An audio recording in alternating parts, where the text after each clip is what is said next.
Hello once again, this is Rockflesh, doing some interviews from TechFest 2022. The guys from Novelists with us who have just literally ferried and busted before their set tonight, later on tonight. So thanks very much guys for of course. Thanks for having us. I was just heard what a kind of arduous trip it's been and not much sleep. So yeah. I mean like 2 hours I guess. Yeah, 2 hours of sleep, but it was alright. Reminds us of the good old touring times, right? No, it's fine. It's fine. And I'm sure it'll be worth it once you get on the stage as well. Yeah. Have you guys played TechFest before? We did before Tobias of course, came in the band. I don't remember which year, but probably around 2015. I think so. Sure. And I mean, as we've been saying with a lot of the bands, it's this kind of community almost, as much of a festival. It's kind of, almost a family of people coming back. And I guess one of the things that's interesting is that difference between intimate shows and maybe festival shows, and that interaction with the crowd, especially as frontman. Like, I'm not sure, what do you prefer? Those kind of small intimate gigs or those big moments on the massive stage? I don't think there's like, I don't think I really prefer something, because it's like, I mean, two different pair of shoes, right? Yep. So like, of course you have like the big festivals that are really insane, like to be on a big stage in front of like thousands and thousands of people, which is obviously pretty insane, like still after playing a lot of festivals. It's still like 2 weeks ago we played Hellfest, 2 or 1 week ago, something around that, and it's been absolutely insane. It was so huge. And of course like festivals like these are amazing, but also like intimate festivals or like smaller shows are also pretty cool, because it's like it's like an intimate like atmosphere, which makes it really, really special. And like everybody can see you. And it's kind of easier to connect with the people on intimate shows, obviously, because like for obvious reasons, but people are like maybe more into it because they're not tired about the whole festival as well. That's also a pretty cool thing. And and especially like on those intimate festivals or shows, it's always good to talk to a lot of people after the show at the merch, which is also pretty cool, because I like to socialize myself after the shows. And I think it's pretty cool. So I mean, you're saying like kind of the merch stall kind of sessions, the afternoons. I suppose that connection with fans, both kind of on stage and from a merch point of view, or kind of just socializing. How important is that as almost the identity of the band, or the profile of the band, being a band that does connect with the fans rather than just necessarily providing your own music and throwing it out there? That kind of I guess you'd say symbiotic relationship, like give and take with the fan base. Is that something that's important? Yeah, I mean, for me it is really important, and especially like, of course, like I've been part of Novelists for like 2 years now. So I mean, I was a fan of the band before, but I don't really know how it was before I was in the band. But like for me, I think it's really important to be at the merch, because like I said, I like to socialize myself with the people, blah blah, and it's also like our music is also pretty personal, and we write lyrics about personal stuff, and obviously when Flo is writing like some riffs or something, it's not like something, I think he also has like inspiration from what's going on in his life and shit. So that's what I like about being at the merch, to hear the stories from the other people, but also to tell the stories of yourself. And that's what I like about being at the merch and like playing shows, and I think it's pretty cool. Excellent. And you've obviously just dropped a new track, haven't you, Heretic? With Flo from Landmarks, and we covered Landmarks recently on their recent tour. Cool. Absolutely amazing band live, and I think like look at you guys, look at Landmarks, Betraying the Martyrs, etc. The French metal scene is pretty damn healthy at the moment. Pretty good bands. I was going to say, how does that affect positively? I mean, obviously it does, but how much does that kind of affect you positively in being able to get out there, to be able to do lots of shows and build a fan base as well, I guess? I don't know. Like, to me, it's cool to have a lot of friends in all these bands. Like, it's kind of emulating. Is it correct in English? I don't know. Like, it's not. I guess there's a little competition as well. Like, it motivates us to do better. Like, when we see Landmarks doing a crazy show, you want to give the best you have on the next show you do, right? So, yeah, it's very cool to have all those friends and to share the stage at some point. I don't know if I answer. Really the question. No, that's cool. That's cool. That's the way I see it anyway. And yeah, there's also a lot of little bands that are growing now in France, like HN, and the band from our previous singer, Salem, or those kind of bands which are doing really good music. So it's cool to see those amazing bands in France. That's really nice. Yeah. And obviously, you know, there's definitely, I think, these recent tracks that you've kind of released. There's definitely that kind of eclectic element to the sound coming through. There's a lot of different influences there. So obviously we've got the super techie riffs. We've got kind of like almost the rapping elements, the kind of heavy elements. How do you decide almost as a band which of your influences you want to bring into your music? Is it kind of like everything, or is it kind of a bit of to and fro with regards to what you can bring into the band as your identity musically? It's kind of a mess today. It used to be way simpler before, like before Tobias came in the band, and we changed completely our music style. Yeah. Because we used to, like, I used to write the music with my brother now, which is the drummer, and we were kind of deciding how the music will sound. And Matthew used to do the vocals with Amel and Nicholas, and it was the process for I don't know, 7 years.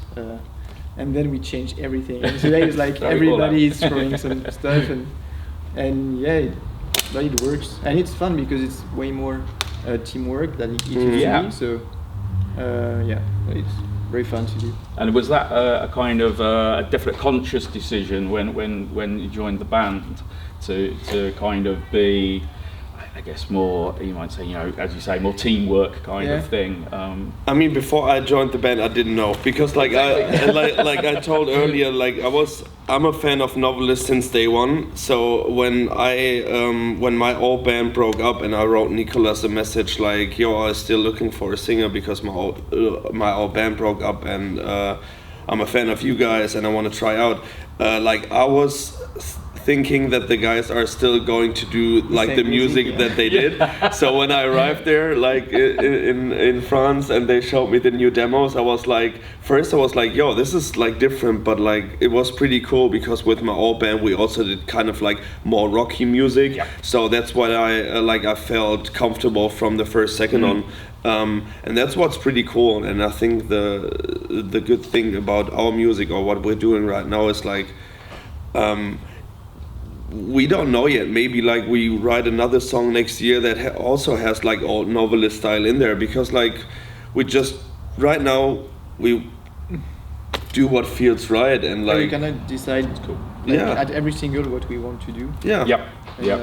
I think that's pretty cool, because you don't want to get stuck playing the same music for like 10 years, you know? I mean, like, it's cool, and I respect that people want bands to sound the same for like all the time, but like I'm not one of those persons. So I mean, for me, like when Parkway Drive did the new stuff first, I was like, what the fuck is going on? But like it just makes sense. You don't want to do the same music for like 15 years or something. So I think it's cool to switch up things like from time to time, and like even if like then after some time you come back to the old stuff, it's also pretty cool. You know? Yeah. So I guess that's a key, isn't it? Keeping it fresh for you guys, both on stage, as you said, also the writing process.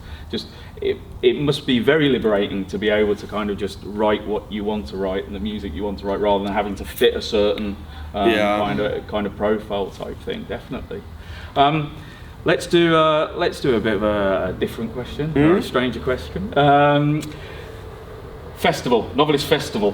You've got a day-long festival. Who do you put on the lineup alongside yourselves on the lineup? Oh, wow. You can book anyone. It could be any genres. It doesn't have to be similar genres. You can go pop if you want, you know, or hip hop or anything. But yeah, who are you going to have on the bill with you? I mean, I'm gonna go first, and I will say all the French bands. Yeah. You know, Yeah. I'm gonna go with Salem, 1056, Betraying the Marches, Ashen.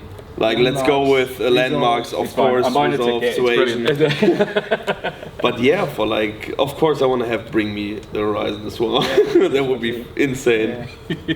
Yeah. And I don't know. Maybe I would say also all the bands I've been fan when I was younger. Like Yeah. I recently, like when we were at Hellfest, I saw Bullet from Valentine. It was absolutely amazing show. Yeah. Like, That was my really favorite show as amazing. well. Bring Me the Horizon as well was crazy. Yeah. Yeah. So yeah, maybe all this band I used to be a fan of. That would be fun Perfect. To do a show with us, with them. Sorry. It was true. We were speaking with the Hirsch Effect earlier, and they were saying they'd get Dillinger Escape Plan to reform just for them, just for their festival. It was like, it seems like a great opportunity, you know, when it's kind of one of these dreamt up fantasy festivals. Yeah, that would be pretty crazy as well. But like, I would switch things up and do like some other music as well. Like, I'm a big fan of a band called The Midnight. I don't know if you know them. It's like a synthwave pop band. I've seen them live like twice already, and it's absolutely amazing. So obviously, I want to have them there as well. Yeah. For the after party. For the That's after the plan. party. You have different stages, different genres and stuff. Yeah, it's perfect. No, that would be pretty cool. And of course, Slipknot. I want to have Slipknot as well. And the pop punk stage. Yeah, There's, pop punk stage. Stage Champ, Snake Deep. Chunk, no Captain Chunk. Yeah, true. Yeah. Yeah. Yes, exactly. Perfect. Yeah, I mean, there are like a lot of bands that we really like, so obviously we would take them all. Take them all. Sure. So you guys have got your new album coming out start of September. September 2nd, right? Yeah. Recently released tracks. Are they like a snapshot into what the album's going to be like, or is it very, very diverse? Some heavier bits, some lighter bits.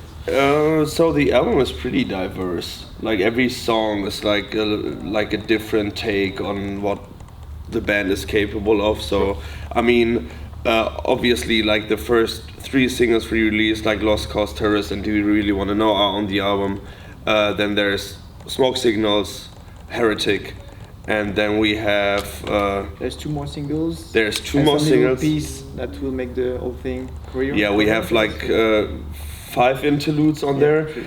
It's like a more of like an artsy kind of take on an album, because we already have plans for the next music. So yeah, it's going to be fun. Like the thing is, we want to, like, this album is like the first part of it, and then we will release a second part like just 1 year after that. Sure. And we'll drop like new singles right after the first album came out. Sure. Yeah. That's. Oh, we're being interrupted halfway through. Come join us. What's up, Nico? He's like, you're not supposed to say this. So don't tell them that. Don't tell them that. No, I think it's a pretty cool take on the stuff, right? Right, Nico? Oh, he's shy. Just want to bother with. But no, and I think that's interesting now, isn't it? That this kind of idea of almost the 2-year album cycle, how it used to be, it's kind of out the window, isn't it, these days now? I think with the kind of more dropping the music more frequently and getting access early. Is that something you're kind of in favour of, or did you prefer having the big kind of almost like the dropping of an album type of thing, or?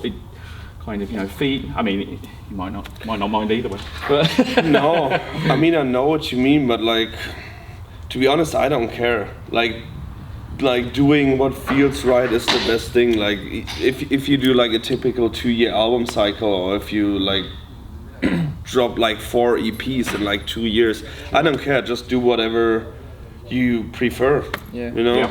Yeah. I guess like what we experimented is like, when you release an album, it takes you like 2 years, something like that. You work really hard on it, and when you release the album, you can't listen to the song anymore, and people will probably just listen 3 songs on the album, and the rest will completely forget. And what's cool with what we do now is we put a lot of attention on every song because we release them as singles, and yeah, I think that's cool, and we enjoy the songs when they came out. When they came out, yeah.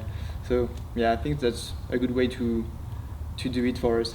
Yeah. Excellent. Yeah. So apart from the album dropping, have you got any big plans over the next kind of 6 months, 12 months, this time next year? Big tours, big. We're working on it. We had some really good plans, but they got cancelled. So sadly. but we have some other plans on the work. So we'll inform people as soon as we know. Yeah, what's for sure. Exactly. Keep an eye on the socials. Yeah. There's been some good news recently, so it should be exciting. Yeah, a couple of tours and obviously new music and new stuff, new tours, exciting tours. Yeah. True. Awesome. Well, thanks very much for talking with us today. Of course. Yeah. Thank you so much. Good luck for tonight. Thank you. Enjoy it. You'll see us down the front, bopping and nodding our head. Nice. Nice. So thanks very much. This has been Novelists, Rockflesh at TechFest 2022. Cheers. Cheers.